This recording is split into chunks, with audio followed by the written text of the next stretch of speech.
Well, hello again, everybody. It's me, it's your old buddy Steve Simonson, and we're going to do a quick rundown on what I call the architecture of talent and why finding good talent, no matter where you are, is mission critical to building a company, even in today's world of AI. In fact, the talent that can leverage AI is the most sought after talent at the moment.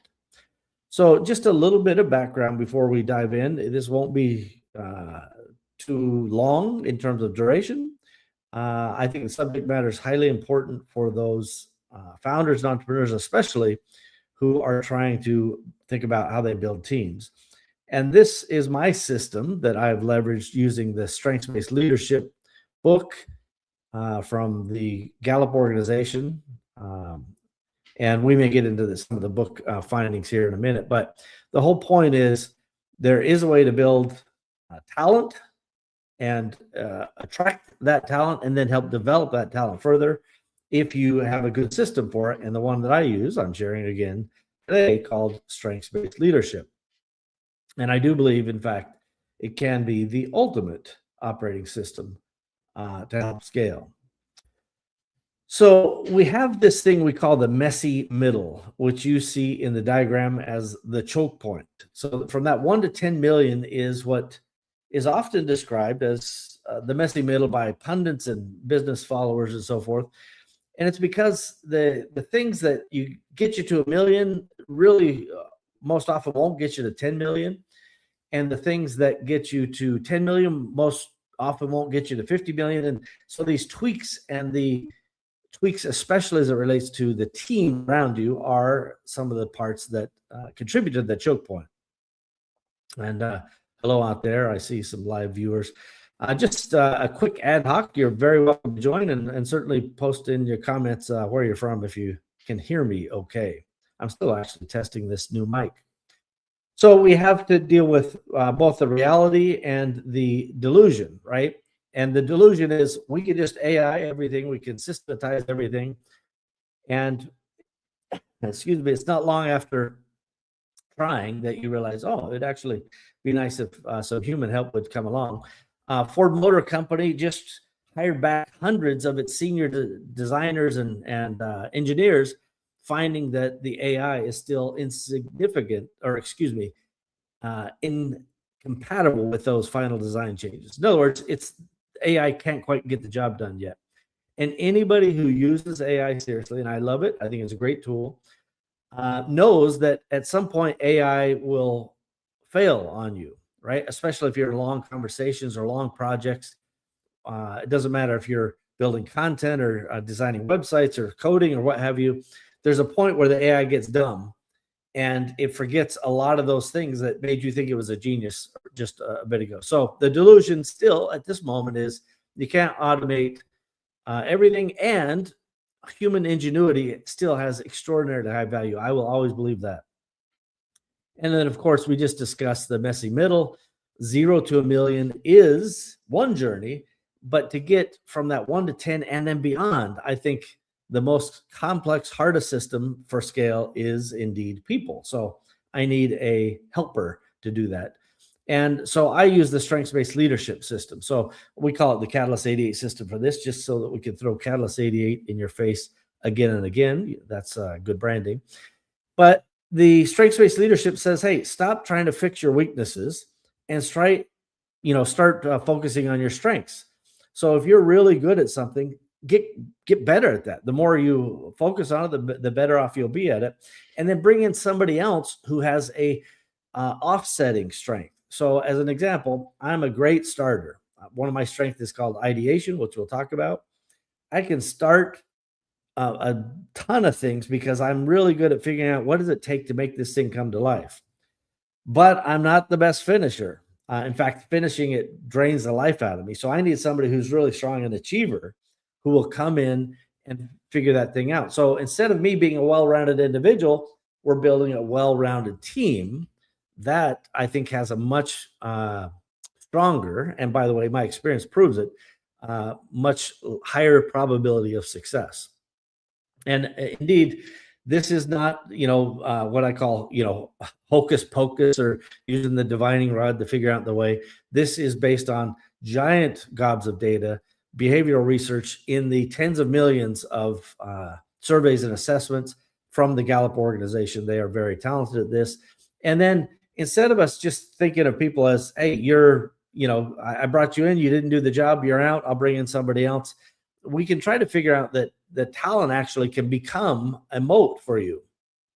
When you have people who are highly engaged, when you have people who are really trying to make a difference and get that sense of fulfillment and inclusion that, hey, my strengths are being used, I'm making an impact to that big picture strategic objective, they actually get really excited and they find themselves, more and more fulfilled while that engagement treats the company better and better in terms of results.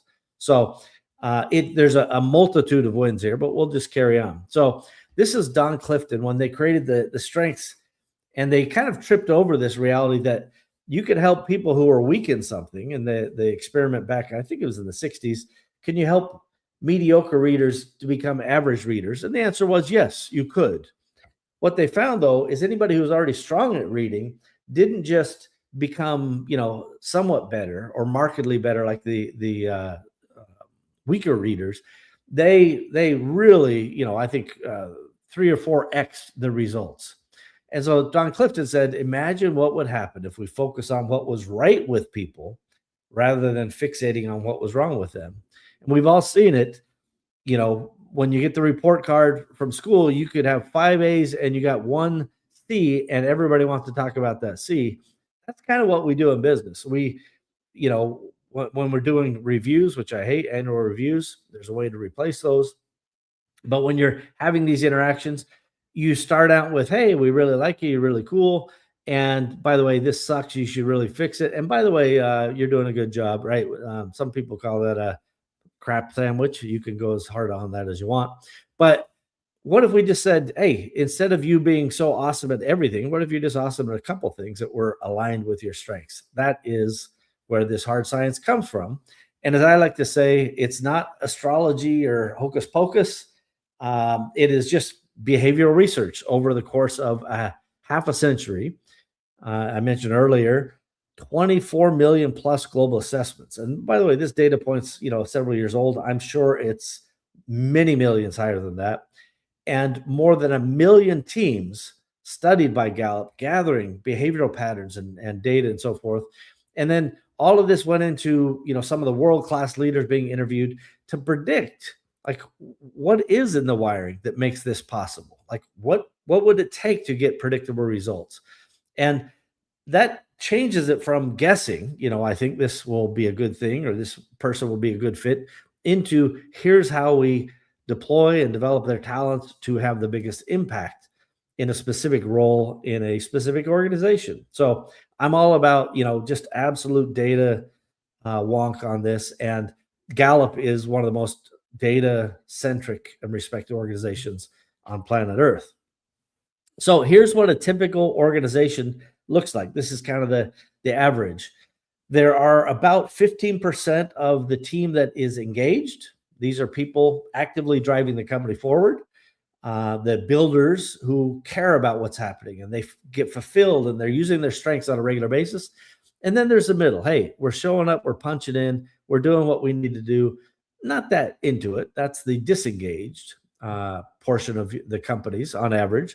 And then there's 15% that are actively disengaged. They're literally walking around trying to destroy the hard work from team engaged on the other side of it, right? So you've got these two things that are balancing, the engaged and the actively disengaged.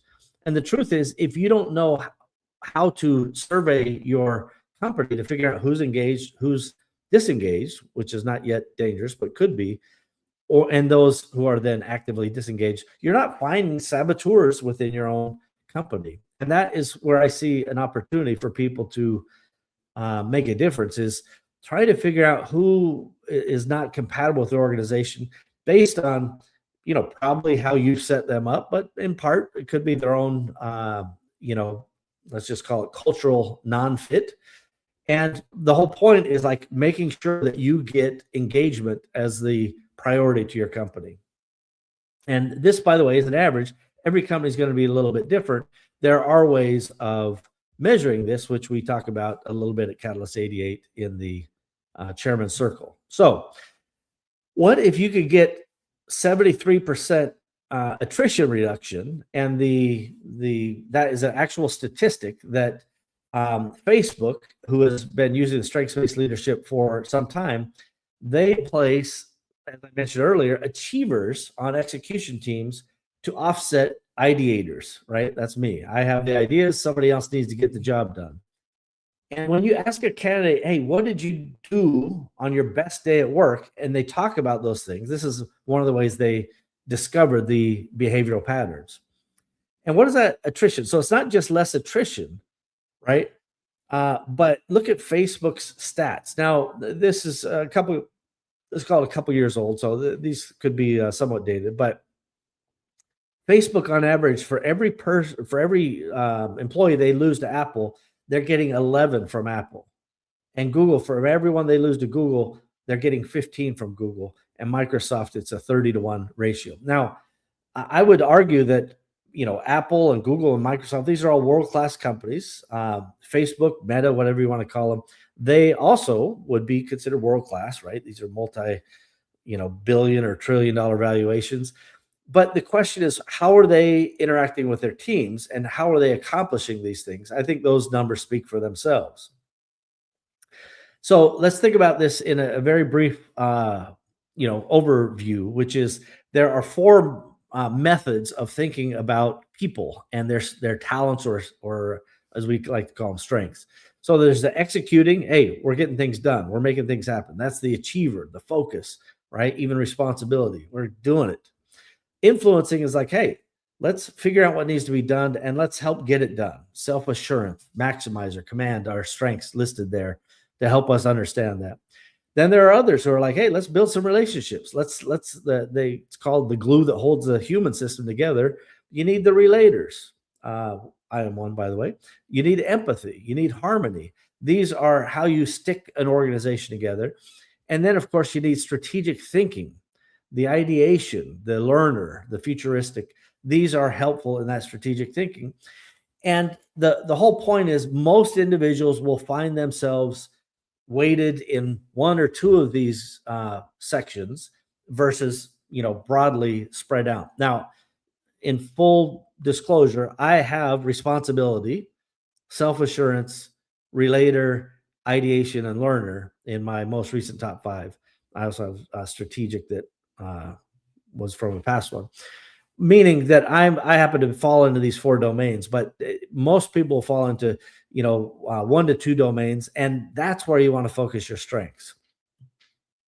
So just to remind people that strengths are not about telling you what you have to do. So we use this as a paradox to illustrate that a world-class leader like Winston Churchill, he's very clearly a command type of fella, right? He takes control, makes decisions, and has absolute confidence, right? His self-assurance is off the charts.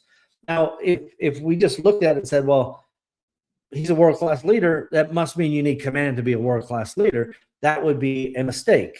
Or as my good buddy Michael used to warn me, strengths malpractice, which I'm an expert at. In other words, command is not what made him a great leader. It's just how he used that talent. Because we can look at the other side and go, well, empathy, which one could fairly argue is the opposite of command. Mahatma Gandhi, full of empathy, right? And he senses the feelings of the masses and he creates consensus and leads through that shared reality and connection and so on. The point being, either can be a world-class leader coming from completely different strengths. So when we're talking about this point is there is no single CEO or sales or marketing or whatever strength that you need to have to be excellent at it. You just need to know how to develop that strength or talent so that it is something positive, and you want to stay out of what I call the dark side. Ooh, look at that.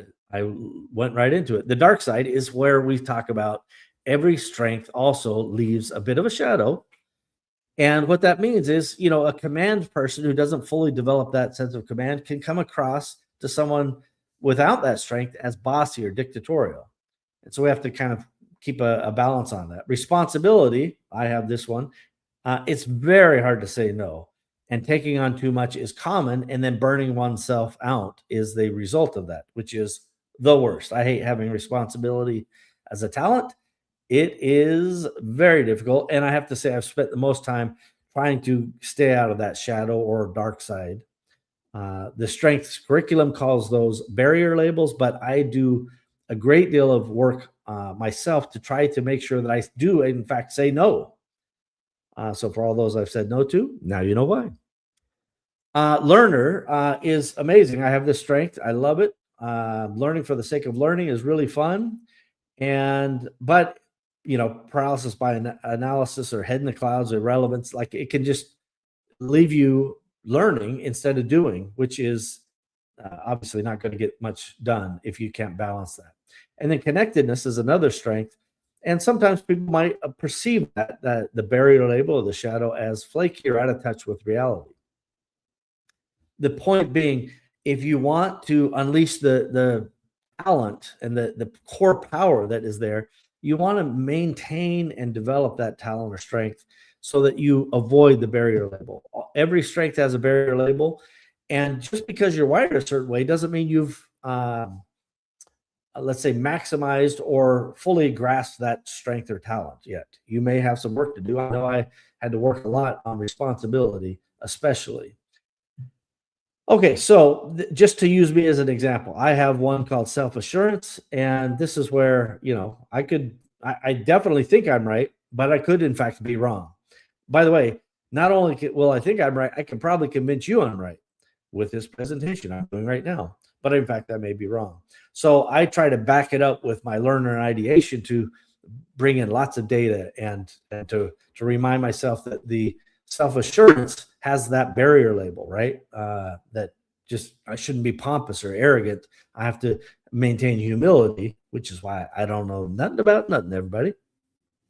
So on the influencing domain, we've talked about self-assurance. Now the executing domain, we talk about responsibility, where literally I will kill myself to deliver on whatever I've given my word on. Like, this is a very high trust situation, right? If you give me an assignment and I agree to it, or whatever it is, whatever we've agreed to, I will do whatever I can to deliver on that, even to my own detriment.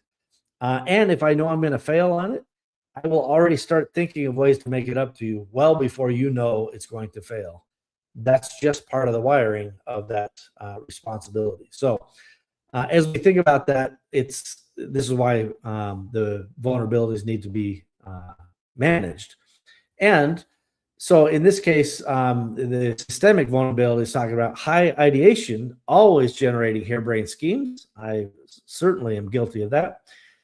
But that creates the friction of responsibility, because the inability to say no in the execution domain could lead to, a problem for me. So this is why I have to develop it. Finally, we can see in the relationship domain, relator. This is where I like to deal with and hang out with a solid core group of folks over decades and years and years. This certainly is true. And then strategic, I definitely, I'm always trying to solve impossible problems and learn about new things. And I've been an early adopter for these many years, 40 plus years in business. Believe it or not, yes, that is about accurate. So let's try to dial this thing in. So when you think about having a system, of any kind of system, you want to first identify what you hate to do. These are likely not your strengths. Then you want to figure out how to delegate those to someone else, right, who actually enjoys doing those things. So this is one of the greatest moments of my professional careers. When I hated to be stuck in the weeds, I thought I just had to carry that heavy load because that's my job. I'm the leader. I got to just deal with the pain. When I found that somebody on my team loved that job that I thought was soul sucking, to them, it gave them energy. They loved it. That was the highlight of their week, working on that project. And it was the worst part of my week when I had to do it. And so by literally delegating that and giving them, all the right parameters around delegation. Remember, we follow the process of, the 1-minute manager meets the monkey to hand off delegation properly. When done well, it turned their life into, great stuff, and it turned my life into great stuff. That's how you get it done. And so once you acknowledge that and their natural talents, then you can elevate my bandwidth, the freed up bandwidth, to do something else within my zone of genius. That's right, everybody. That zone exists for everyone. So using Strength Finder, this is how you get it done. First, you name it, right? You can go to the book Strength Finder 2.0, or I prefer Strengths-Based Leadership, which has the same assessment in it. They're not different. Just to find out your baseline strengths. Don't bother paying the upsell to know all your 34 strengths. They're ranked in the order, and they're not necessarily linear. It's not like this is +1 over that. The number one strength could be, 3 times more important than your second strength, and that could be 3 times or 5 times more than the next strength below it. So, focusing on the strength, anything below 10 is just a waste of time, in my opinion. I would start with your top 5. So name it and then claim it. Hey, figure it out. Share it with your team. Figure out how to leverage that and make it a common vocabulary. That has proven to be quite worthwhile in past organizations, where somebody can say to me, hey, Steve, we're trying to get things done over here. We got the achievers doing stuff, and you keep ideating. So maybe you can pump the brakes on the ideas for a month where we can catch up and get to a good spot. And that's fair, right? That's a good communication style to be able to go, yeah, no problem. And then somebody else who has communicator who just is blabbing, for the entire meeting, it's like, hey, put the communicator on pause a minute. Let's summarize it. Let's get back into figuring out what's next. All of this is not meant to be insulting or hurtful to people. It's meant simply to say, hey, I know you have this strength. Maybe it's running a little hot right now. And that transparency and communication, I think, really helps the organization at large. And then finally, you aim it, right? You figure out how to get this done in your organization. I would recommend at least 1 hour a month on strengths development. You can find tons of stuff on the YouTubes. There are things on Catalyst 88. I certainly encourage you, if you go to catalyst88.com, just find the community. Join the community. It's free. There are paid parts of it, just to be clear, but there are a lot of free stuff on there. And then you can, start to hang out, start to learn, and start to gather resources that may be there. Many, many, many of them, certainly a vast majority, are no cost. So you got nothing to lose. So, finally, if we summarize, we just simply, if you treat people like tissue paper, you are guaranteed to keep spinning your wheels. And maximizing and retaining top talent and figuring out how they work and so forth will make your life better.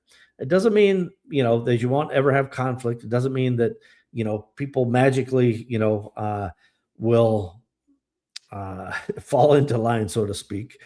Humans are humans, right? We're going to have natural issues, disagreements, things like that over time, but it's not a problem if you understand there's always a baseline way to get it back on track.